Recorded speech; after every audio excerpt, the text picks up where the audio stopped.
They put Brock Lesnar in a hospital. Let that sentence hit you. Not a promo. Not a storyline tease. Not some backstage segment designed to make you feel something. They actually put the beast, the most physically terrifying human being to ever lace up a pair of boots in a WWE ring, into a hospital bed. And the man responsible is walking around with a grin on his face like he just won the Super Bowl. Seth Rollins and his masked army didn't just attack Brock Lesnar. They dismantled him. They humiliated him. They stripped every ounce of invincibility from the most unstoppable force this industry has ever produced. And I need you to comment right now and tell me, did you ever, in your entire life as a wrestling fan, think you would see this day? Because I didn't. And I've seen everything. Paul Heyman is in that same hospital. The most brilliant mind in the history of professional wrestling. The man who has survived every regime, outlasted every champion, and outtalked every opponent for 30 years, is lying in a medical facility because Seth Rollins decided that if you're going to send a message, you send it to everyone. You don't just take out the monster. You take out the brain behind the monster. You leave nothing standing. You burn the entire kingdom to the ground and you make sure every single person watching understands that no one, and I mean absolutely no one, is untouchable anymore. Seth Rollins just rewrote the rules. And WWE will never be the same. Share this video right now because what I'm about to break down is the most significant power shift we have witnessed in years and your friends need to hear this. Let's get into exactly what happened, because the details of this attack are what make it so deeply unsettling. This was not a brawl. This was not two men losing their tempers and throwing hands in a hallway. What Seth Rollins executed was a military operation. Planned, rehearsed, timed to perfection. Those masked men didn't appear out of thin air. They were recruited, positioned, and deployed with surgical precision. Every single angle was covered. Every exit was blocked. Brock Lesnar, a man who has made an entire career out of being the most dangerous person in any environment he steps into, had absolutely nowhere to go. Think about what it takes to make Brock Lesnar have nowhere to go. Think about what kind of mind you need to construct a trap that actually holds the beast. Lesnar has thrown grown men around like rag dolls his entire career.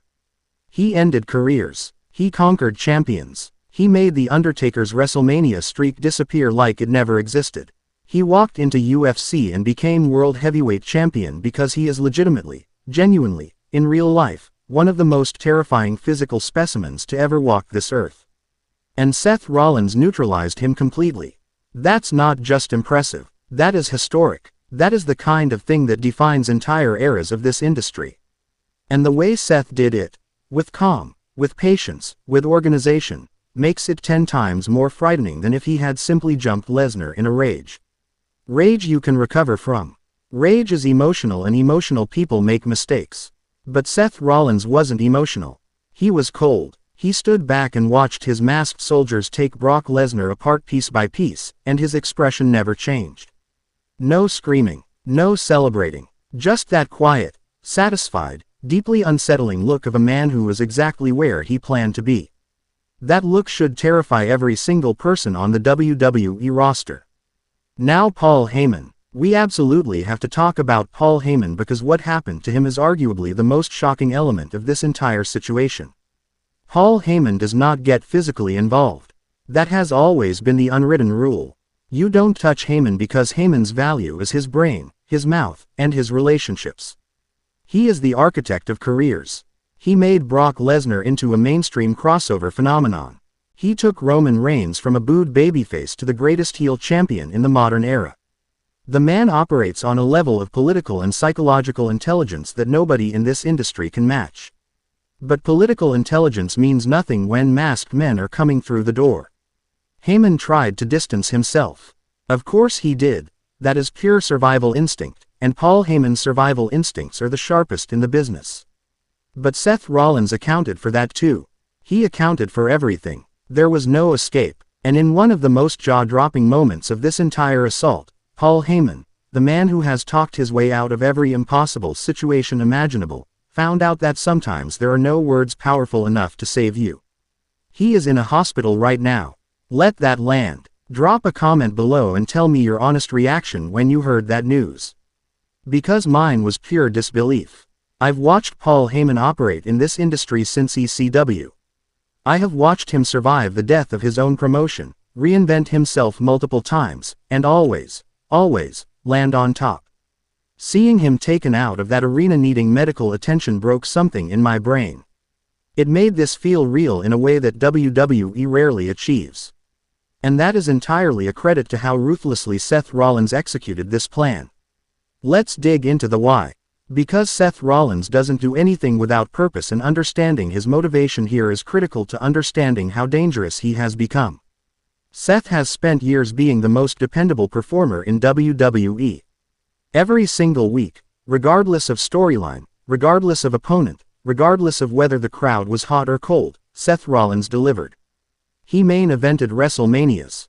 He carried Raw on his back through periods when the top of the card was barren.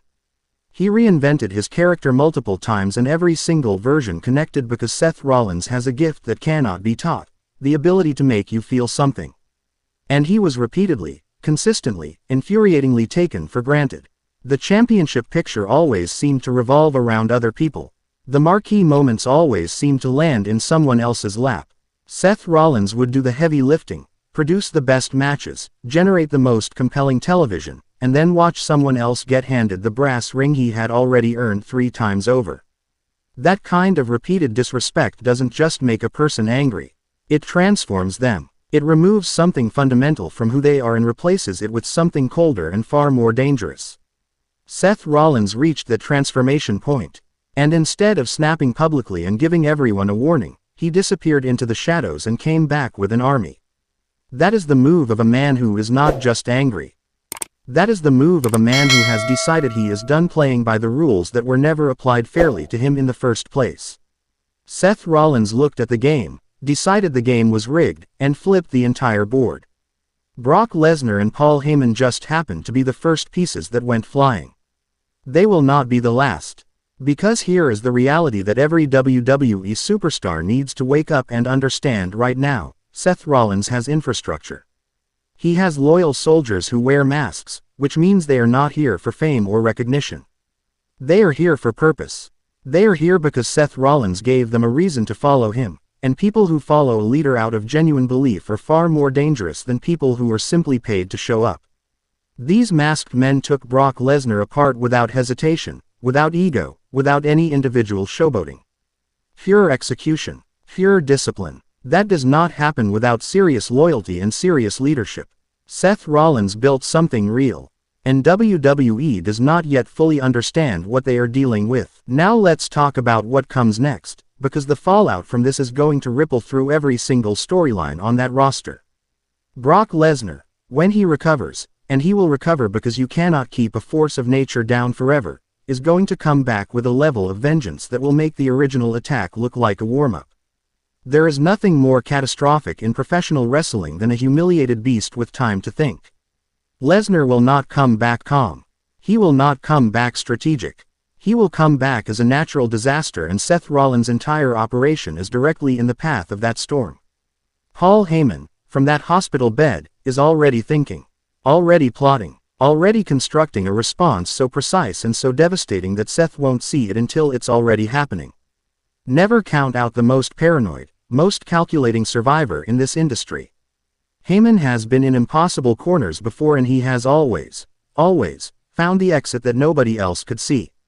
This war has just begun. What we witnessed was the first battle, and Seth Rollins won it so completely and so convincingly that it almost feels unfair. But the war itself, that is going to be long, brutal, and absolutely unmissable. I need every single person watching this to hit the like button right now. Share this video immediately because Ringrumble 1 is the only channel breaking this down at the level it deserves. Drop your predictions in the comments. Does Seth Rollins maintain control, or does the beast come back and level everything Seth has built? I want your hottest takes, your most unhinged predictions, your complete and total reactions to everything we just processed together. Subscribe and hit that notification bell because this story is going to dominate WWE for months, and we are going to be on top of every single development as it happens. The Beast is in a hospital. The Wiseman is in a hospital. And the Visionary is standing in the wreckage he created, looking at a WWE that now belongs to him. Ring Grumble 1. We told you first. We tell you best. Always.